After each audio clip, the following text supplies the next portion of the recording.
Yeah. There's an ego dissolving quality of any of these psychoactive substances, and I think that ego dissolving quality gives you more space to move around with all your other focuses. That's my theory about it, because I always felt like with jiu-jitsu, you definitely feel better at jiu-jitsu when you're high, and I was trying to figure out why. Well, you also feel like you somehow or another you feel more vulnerable, yet you do better.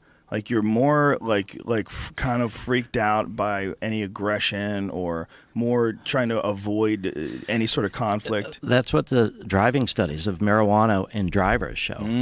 That people know that they're slightly impaired, and they take defensive measures. They drive slower, and You're just more aware of the possibilities of an error as well. Yeah, and you're correcting for it, and you drive more carefully. I think that's the part that we have to really be the experts on the risks as well as the benefits. Yeah, definitely. And that we can't ignore that there are both sides of it. For sure, with edibles. Yeah. Like edibles and driving, settle down. Just please settle down. Are you sure? You sure that's a good idea?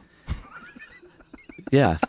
Although I think the idea we need to do is more move to performance tests rather than drug tests, and then that's really directly what you're concerned about, and then you leave people's behaviors to themselves, but you check their real performance, not these indicators or predictors. Yeah, from my personal experience, there's a big difference between how you understand and operate under it as like someone who's been smoking pot for like 15 years versus someone who's been smoking pot for like a week or a month or even a year. Like there's a difference in sometimes your ability to handle being really high.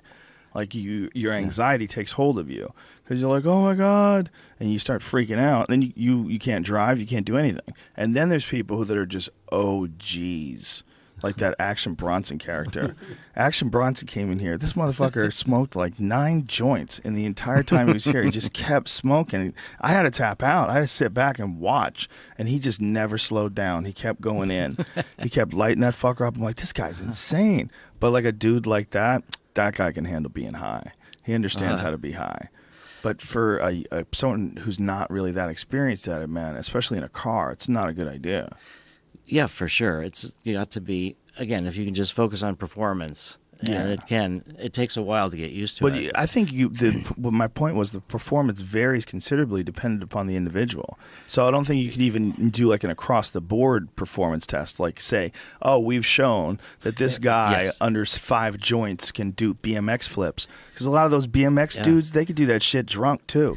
You know what I mean? Yeah, like, it has to be an individual examination. Yeah, the part that I really liked about exercising and playing racquetball with marijuana is that sometimes it would be so easy to forget the score. And then you realize you're not really playing for the score. It doesn't really matter. And you're just so into the moment and playing as hard as you can. Yeah, just enjoying the movements. And there is this competition, but it's like about helping each other do your best. Yeah. And then the score, that's the one downside of you're high and playing racquetball, trying to keep track of the score.